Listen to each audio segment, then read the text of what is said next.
नमस्कार दोस्तों, मैं मनोज कुमार वीआरबी एजुकेशन के ऑनलाइन प्लेटफॉर्म पे आपका हार्दिक स्वागत करता हूं।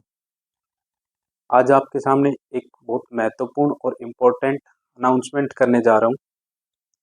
हम आपके बीच सेकंड ग्रेड के लिए एक बैच शुरू करने जा रहे हैं, जिसमें आपको पढ़वाएंगे प्रवीण कुमार जी, जो सेकंड ग्रेड ऑलरेडी सिलेक्टेड है।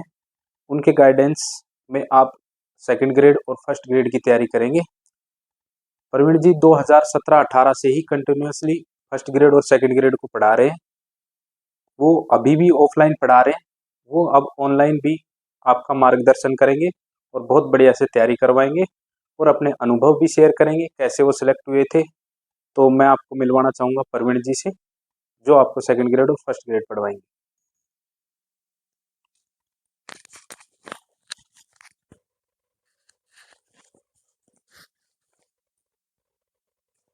नमस्कार दोस्तों, जैसा कि मनोज जी ने बताया कि हम फर्स्ट ग्रेड और सेकंड ग्रेड मैथमेटिक्स का सिलेबस हमारे यूट्यूब चैनल वीआरबी एजुकेशन पर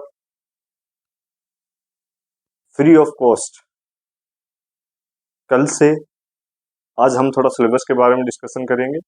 बाकी कल से हमारा सिलेबस रेगुलर रहेगा। एक बार के लिए मैं बता देता हूँ, जो हमारे से जुड़े हुए स्टूडेंट हैं, जैसे कुछ स्टूडेंट ऐसे हैं जो अभी बीएड में हैं, जो हमारे से जुड़े हुए हैं। कुछ स्टूडेंट ऐसे हैं जो इंटीग्रेटेड फोर्थ ईयर में हैं, जो जुड़े हुए हैं। और कुछ स्टूडेंट ऐसे भी हैं जो पहले बीएससी कर चुके हैं और अब एमएससी कर रहे हैं, जो फाइनल ईयर में हैं या भी रनिंग में प्रीवियस है, जो हमारे से जुड़े हुए हैं। उनके बारे में एक विशेष बात करना चाहूँगा कि क्या होता है कि वो स्टूडेंट्स ऐसे सोचते हैं कि अभी तो हम बीएड में हैं या इंटीग्रेटेड फोर्थ ईयर में हैं या एमएससी में हैं, अभी चल रही है। बता देना चाहता हूँ कि शिक्षक भर्तियां होती है, वो अपने पास में एक प्रकार से पंचवर्षीय योजना की तरह होती है। तो ऐसा ना सोचें, उनकी मेंटेलिटी क्या रहती है कि अभी बीएड कर रहे हैं या फिर अभी एमएससी कर रहे हैं, हमारी खेलने की उम्र है, हमारी रील्स बनाने की उम्र है, और वो टाइम निकल जाता है। फिर होता क्या है कि जैसे ये टाइम निकल जाएगा, फिर वो वेट करेंगे भर्तियों का कि भर्ती कब आएगी, भर्ती कब आएगी। भर्ती आती है, फिर वेट करते हैं कि एग्जाम डेट कब आएगी। और इन जनरल क्या होता है कि एग्जाम डेट और जिस दिन भर्ती के लिए डिक्लेरेशन होता है एग्जाम डेट का, उसके बीच में जो टाइम रहता है वो 6 महीने तक का रहता है। तो जब वो 6 मंथ मिलते हैं बीच में, तब सभी एक साथ भीड़ के साथ न जाने एक ही साथ में किसी कोचिंग की तरफ पहुंच जाते हैं। पता भी नहीं होता कि कहाँ सही कहाँ गलत, क्या हमें करना है, और यूं ही जाके भीड़ के साथ साथ किसी भी कोचिंग में एडमिशन ले लेते हैं। मैं यहाँ पर उन टीचर्स की गलती भी नहीं मानूंगा जो भीड़ के जहाँ पर आपने एडमिशन लिया, क्योंकि उनकी गलती भी नहीं होती है।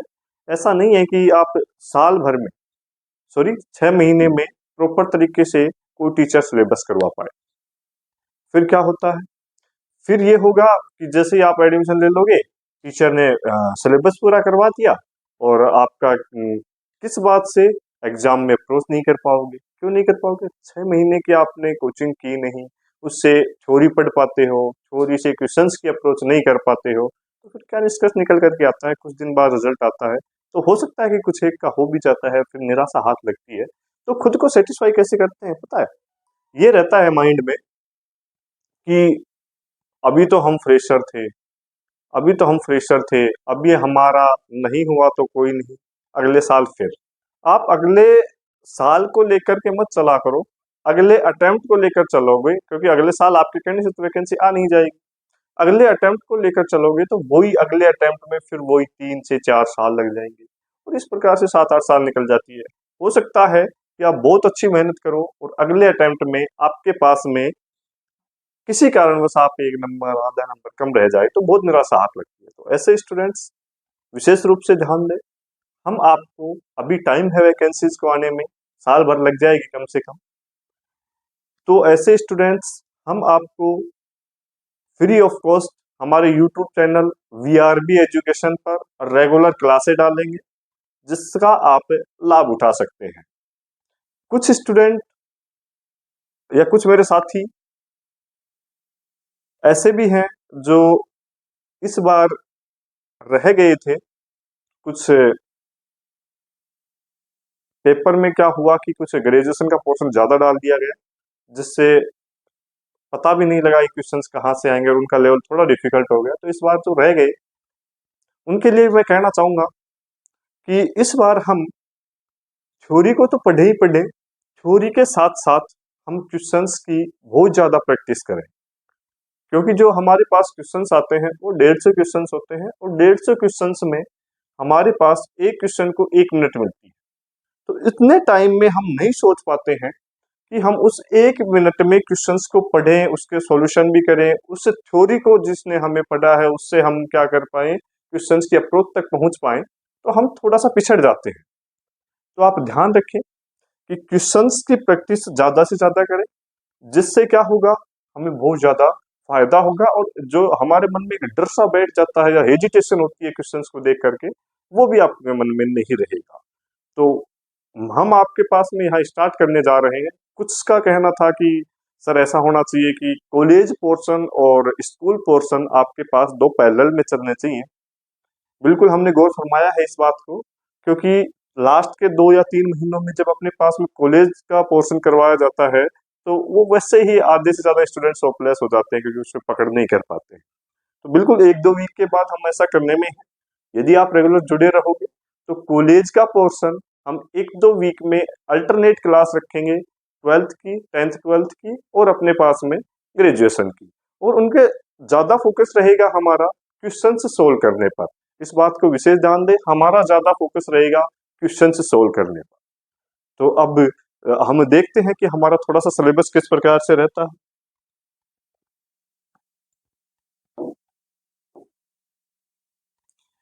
मैं बात करना चाहूंगा आपके पास में, जो हम विशेष रूप से एक बार के लिए बात करते हैं सेकंड ग्रेड की। हम बात करते हैं विशेष रूप से सेकंड ग्रेड मैथ की। सेकंड ग्रेड मैथ की बात करना चाहूंगा। देखिएगा, इसमें अपने पास होता क्या है, इसके बाद हम फर्स्ट ग्रेड की बात करेंगे। इसमें हमारे पास है क्या, क्वेश्चंस जो सिलेक्शन, इसका जो डिवाइडेशन किया गया है, पेपर में जो क्वेश्चन आते हैं वो आते हैं 150। ओके, और जो टाइम ड्यूरेशन होता है वो भी इतना ही रहता है, इतने मिनट।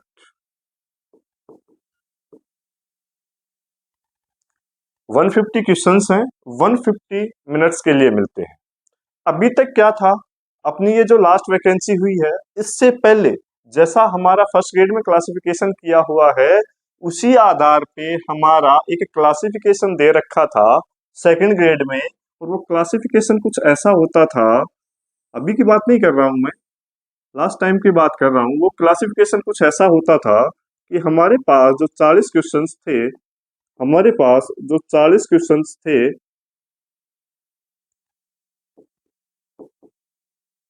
ये 40 क्वेश्चन हुआ करते थे ग्रेजुएशन के।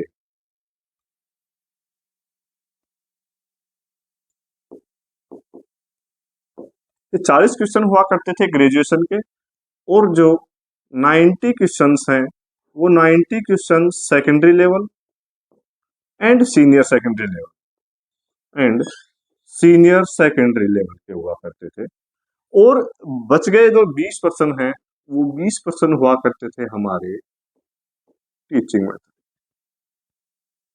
ऐसा पोर्शन था, और ये भी जो डिवाइडेशन कर रखा था, इसमें भी हमारे पास ऐसे हुआ करते थे, 15 से जो 20 क्वेश्चन हुआ करते थे वो हमारे आते थे सेकेंडरी लेवल के।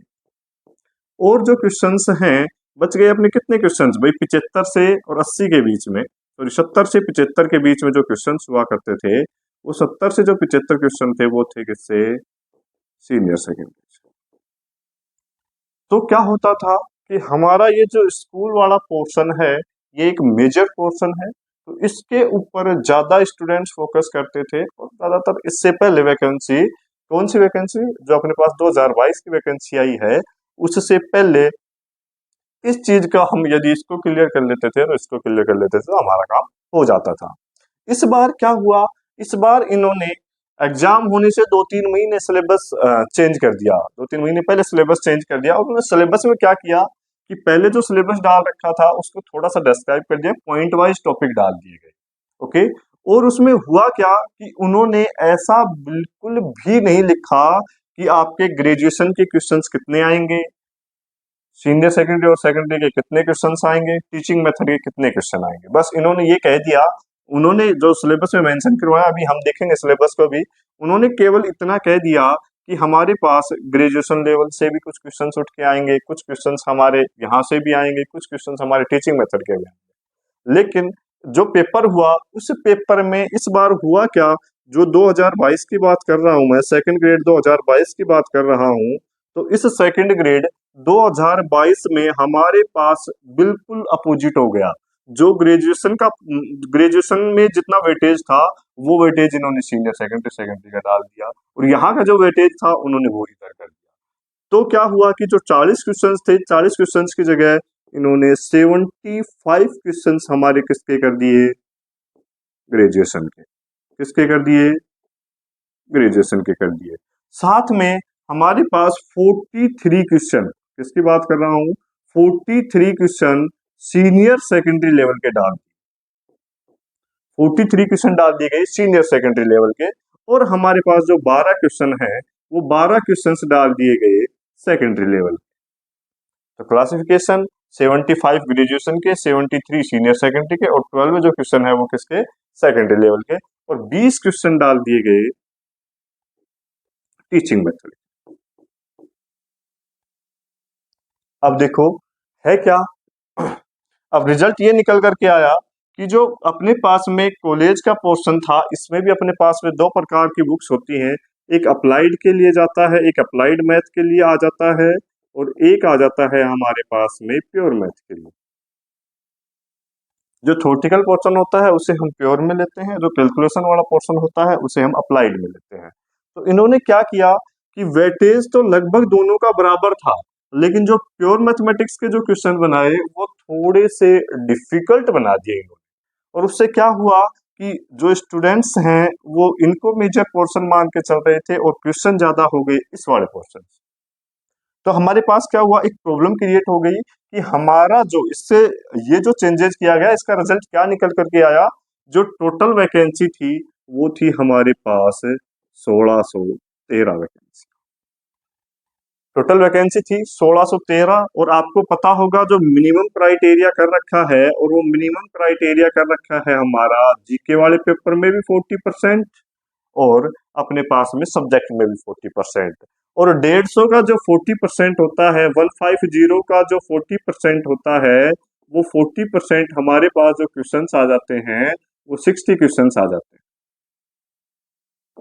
कितने क्वेश्चन आ गए, 60 क्वेश्चन। ओके, अब हुआ क्या कि हमारे पास देखो यहाँ पर 20 क्वेश्चन तो हो गए टीचिंग मेथड के, प्लस 12 क्वेश्चन हो गए, इस पेपर की बात कर रहा हूँ, 12 क्वेश्चन किसके हो गए, सेकेंडरी लेवल के। तो हमारे पास जो क्वेश्चंस आए वो निकल करके आए 32।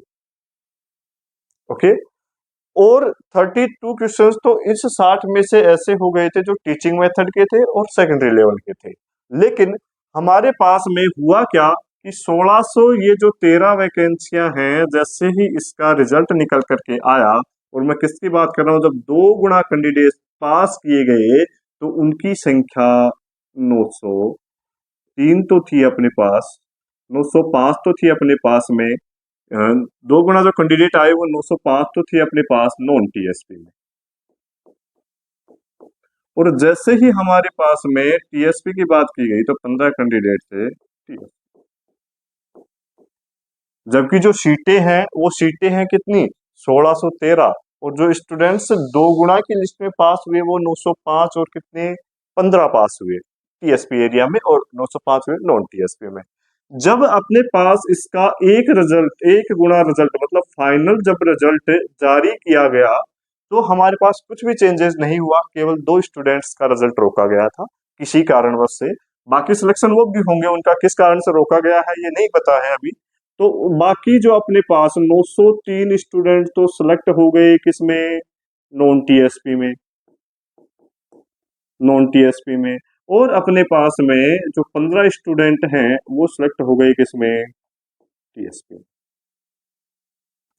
इस कंपटीशन को देखते हुए आपको पता है कि कितने 918 ये है फाइनल, तो टोटल कितने हो गए 918। वैकेंसियां कितनी है 1613। तो अपने पास कितनी वैकेंसियां रह गई, 695 वैकेंसियां लगभग खाली रह गई।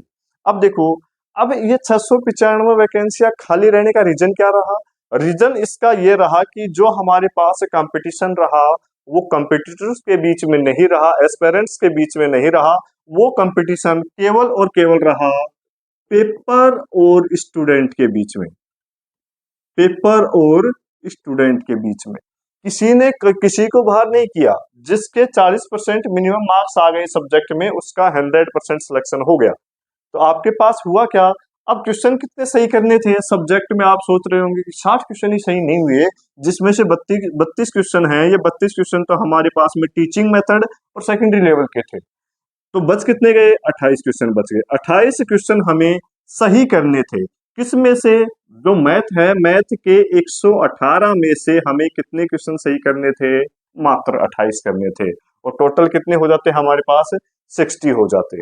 लेकिन हुआ क्या कि हमारे पास में ऐसा करना था, तो ज्यादातर स्टूडेंट्स ये मानते हैं कि जो अपने पास में सेकेंडरी लेवल के जो क्वेश्चंस हैं और जो अपने पास में टीचिंग मेथड के जो क्वेश्चंस हैं इसे हम कर लेंगे। क्या कह रहा हूँ, वापस फोकस करना, कि हमारे पास एक टीचिंग मेथड के जो 20 क्वेश्चन और जो हमारे पास में जो कौन से सेकेंडरी लेवल के जो क्वेश्चंस हैं उनके बारे में ज्यादातर स्टूडेंट की अवधारणा ये होती है कि हम कर लेंगे। ये जो वर्ड है ना, कर लेंगे, नहीं पढ़ेंगे हम, एग्जाम में कर लेंगे। इसका रिजल्ट ये निकल करके आया, चाहे जो स्टूडेंट्स ने इस बार पेपर दिया होगा वो भी खुद का एनालिसिस कर सकते हैं कि क्या निष्कर्ष निकल के आया होगा कि आपने इन 32 क्वेश्चंस में से, किसकी बात कर रहा हूं, इन 32 क्वेश्चंस में से कर लेंगे की अवधारणा के आधार पर आप 5 से 6 क्वेश्चंस की, आप 5 से 6 क्वेश्चंस की लीड को कम कर दिया। कैसे, जैसे ही ये 32 है तो 32 की जगह आपका सही होने वाला जो क्वेश्चंस का रेशियो था वो सबका 20 से 26 के बीच में था। मैक्सिमम बता रहा हूं, इससे ज्यादा किसी का नहीं था। 20 से किसके बीच में था, 26 के बीच में। अब आपको 20 से 26 के बीच में मतलब आपने 10 से कितने क्वेश्चन, 10 से और 6 से 12 तक, 6 से 10 तक के क्वेश्चंस को क्या कर पाए, कम कर पाए। अब जब आपने इसको कर लेंगे कि अवधारणा के आधार पे सोल्व किया तो स्वाभाविक बात है कि आपका स्कोर 28 को बढ़ाना पड़ेगा। जब 28 का स्कोर बढ़ाओगे तो आपको जैसे ही ये वाला स्कोर बढ़ाओगे तो आपके पास यहां से क्वेश्चन सोल्व करने पड़ेंगे आपको 34 से 40 के बीच में। कितने में से, वो 118 में से। अब देखो, यदि जिस स्टूडेंट का स्कोर 32 में से 30 के लगभग रहा है या 28 से 30 रहा है, उसका हर एक स्टूडेंट का सिलेक्शन हुआ होगा, क्योंकि 30 क्वेश्चंस मैथ में आराम से होने लायक थे।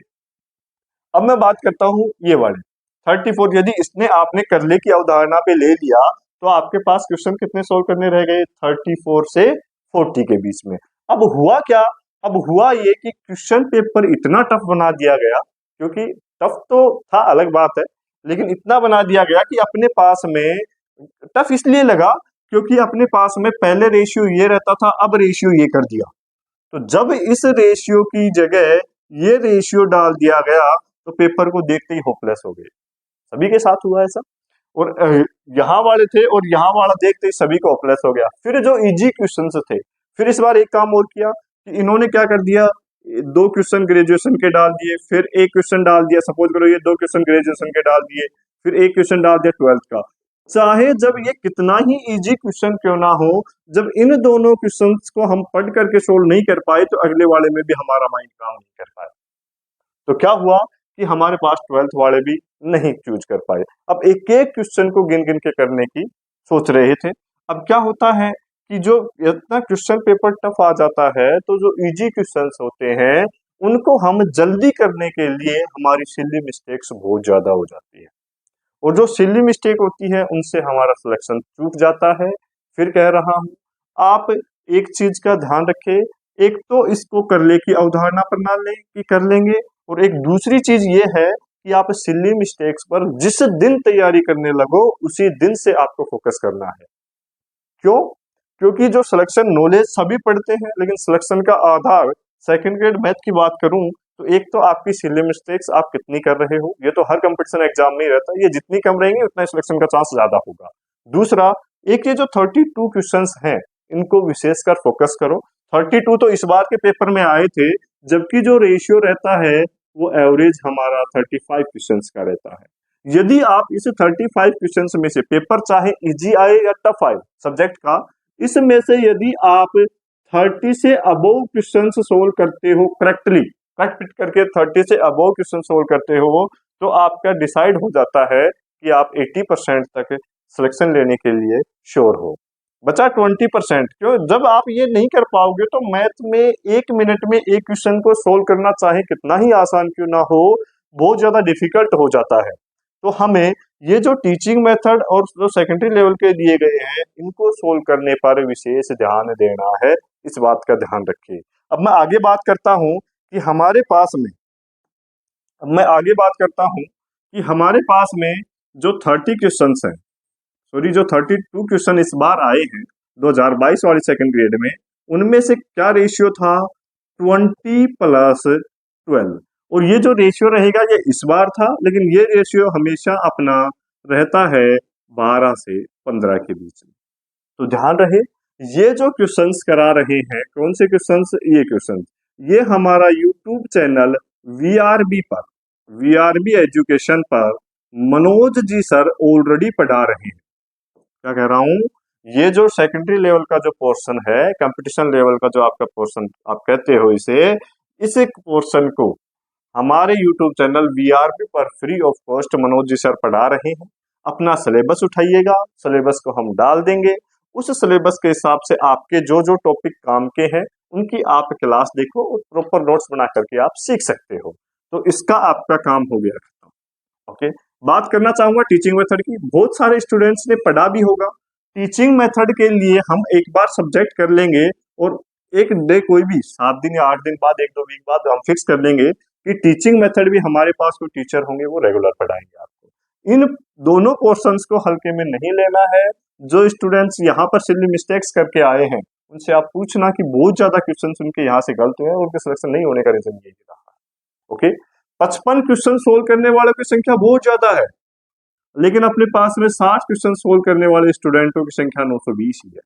हो सकता है कि बहुत कम स्टूडेंट ऐसे होंगे जो जीके के पेपर में अपने पास 40% नहीं कर पाए होंगे और बाहर हो गए होंगे, लेकिन इस बार जो मेन रोल था वो अपने पास में सब्जेक्ट के पेपर का ही था। ओके, तो अपने पास में हम ये देखेंगे। अब देखते हैं first grade pay. First grade pay देखते हैं तो मैं कहता हूं कि फर्स्ट ग्रेड में अपने पास एक सेकंड ग्रेड है, एक फर्स्ट ग्रेड है। फर्स्ट ग्रेड में अपने पास सेकेंडरी लेवल के क्वेश्चंस नहीं आते हैं। फर्स्ट ग्रेड में जो सेकेंडरी लेवल के क्वेश्चन आते हैं वो आते हैं फर्स्ट पेपर में। तो हम बात कर रहे हैं सेकंड पेपर सब्जेक्ट वाले की। इसमें हमारे पास में 12th तक सीनियर सेकेंडरी लेवल का पोर्शन होता है, प्लस हमारे पास ग्रेजुएशन का पोर्शन होता है, प्लस हमारे पास क्या होता है? ग्रेजुएशन का पोर्शन होता है, प्लस इसी के साथ में पीजी का पोर्शन होता है, पोस्ट ग्रेजुएशन का पोर्शन होता है। इसी के साथ में हमारे पास यहाँ पर साइकोलॉजी भी आती है और आईसीटी भी आती है। ओके, और आईसीटी भी आती है। इसमें क्लासिफिकेशन क्लियरली करके दे रखा है। इन्होंने क्लासिफिकेशन क्लियरली कर रखा है कि जो 55 क्वेश्चन आएंगे वो 55 क्वेश्चन हमारे कहाँ से आएंगे? जो 55 क्वेश्चन आएंगे वो 55 क्वेश्चन हमारे कहाँ से आएंगे? 12th के सिलेबस में डाल रखा है, जबकि सेकंड ग्रेड में ऐसा क्लासिफिकेशन नहीं कर रखा। और जो ग्रेजुएशन के भी कितने 55 जो क्वेश्चंस होंगे वो कहाँ से आएंगे? ग्रेजुएशन के आएंगे। और जो 10 क्वेश्चन जो होंगे वो 10 क्वेश्चन कहाँ से आएंगे? आपके पास में 10 क्वेश्चन जो होंगे वो 10 क्वेश्चन कहाँ से आएंगे? ये जो 10 क्वेश्चन आएंगे ये 10 क्वेश्चन आएंगे आपके पीजी से। और बचे हुए ये कितने हो गए? 110 एंड 120। और आपके पास जो इन दोनों से जो क्वेश्चन आते हैं वो कितने आते हैं? 30। ये रेशियो रहता है। तो अपने पास फर्स्ट ग्रेड में तो ऐसा क्लासिफिकेशन कर रखा है, जबकि सेकंड ग्रेड में ऐसा क्लासिफिकेशन नहीं कर रखा है। तो हमें क्या ध्यान रखना है कि हमें अब इनमें क्या 12th और कौन सा ग्रेजुएशन, सेम पोर्शन यहाँ पर भी है। मैं यहाँ पे बात करूँ तो 10th लेवल का भी है, प्लस क्या है 12th लेवल का भी है, प्लस क्या है आपके पास में ग्रेजुएशन लेवल का भी है, ग्रेजुएशन लेवल का भी है, प्लस इसमें अपने पास में क्या है टीचिंग मेथड है। यहाँ पर केवल बात कितनी है, इतनी है। ओके, तो हमारे पास में जो फर्स्ट ग्रेड और सेकंड ग्रेड है, इस फर्स्ट ग्रेड और सेकंड ग्रेड में एक तो 12th और एक कौन सा है ग्रेजुएशन पोर्शन। ओके, और एक कौन सा है यहाँ भी 12th और ग्रेजुएशन पोर्शन। इन दोनों में किसकी बात कर रहा हूं मैं, फर्स्ट ग्रेड और सेकंड ग्रेड दोनों में मैं बात कर रहा हूं। तो इस सिलेबस में, कौन से सिलेबस में, इस वाले सिलेबस में 90% सिलेबस सेम है, 90% सिलेबस सेम है। फर्क इतना है कि इसमें कौन से सेकंड ग्रेड में जो टॉपिक्स, जो नया सिलेबस चला था उसमें टॉपिक्स को डिस्क्राइब करके दिया गया है और यहाँ पर मेन नाम डाला गया है। ओके, क्वेश्चन का लेवलों का फर्क होता है, लेवल्स का फर्क होता है कि ये जो लेवल्स है फर्स्ट ग्रेड का जो क्वेश्चन का लेवल होता है वो थोड़ा ठीक होता है, यहाँ थोड़ा सा लेवल डाउन कर देते हैं। लेकिन 2022 वाले क्वेश्चन पेपर को देखते हुए तो वो भी नहीं लगा कि यहाँ पर लेवल डाउन था। ओके, तो आपको ध्यान क्या रखना है, अब हमारे पास में कितना परसेंट हो गया 90%। एक दो बुक्स हैं जो हमारे पास सेकंड ग्रेड में ज्यादा जोड़ी हुई है और फर्स्ट ग्रेड में कम है अपने पास में। तो यदि मैं बात करता हूं कि किस सिलेबस किस प्रकार से कितना कॉमन है, तो पहले हम बात करेंगे कि फर्स्ट ग्रेड और सेकंड ग्रेड में जो जो सिलेबस कॉमन है उस सिलेबस को एक बार पढ़ेंगे। फिर जैसे ही कॉमन सिलेबस पूरा हो जाएगा वैसे ही हम फर्स्ट ग्रेड का अलग से लेक्चर डालेंगे और सेकंड ग्रेड का लेक्चर अलग से डालेंगे। तो दोनों की अलग अलग अपने पास प्लेलिस्ट बन जाएगी, उसमें फर्स्ट ग्रेड का अलग बता देंगे और जो सेकंड ग्रेड का रहेगा वो अलग से बता देंगे। अब हमारे पास में रहा क्या है 90%, जो 10% बचा हुआ है उसमें जैसे फर्स्ट ग्रेड में एनए नहीं है, फर्स्ट ग्रेड की जो एनए दे रखी है वो कॉलेज लेवल की दे रखी है और यहाँ पर जो ग्रेजुएशन के लेवल है वो सेकंड ग्रेड में डाल दी है। एलपीपी है जो फर्स्ट ग्रेड में नहीं है लेकिन सेकंड ग्रेड में हमारे पास एलपीपी डाल रखी है। तो ये एक दो जो बुक्स हैं वो थोड़े के थोड़े हमारे पास में क्या है, थोड़े के थोड़े चेंजेस हैं। ओके, अब मैं देखता हूं कि हमारे पास में आएगा क्या। देखिए, यदि अगर हमारे पास ऐसा पोर्शन रहता है तो हम क्या करेंगे कि अब हमारे पास में एक सिलेबस के बारे में वो डिस्क्राइब करने की कोशिश करेंगे। हम आपको एक बार बता देते हैं कि हमारे पास में कैसा कैसा थोड़ा सा सिलेबस है, फिर हम उसके बाद में दोबारा से बातें करते हैं। ओके, एक बार देख लीजिएगा।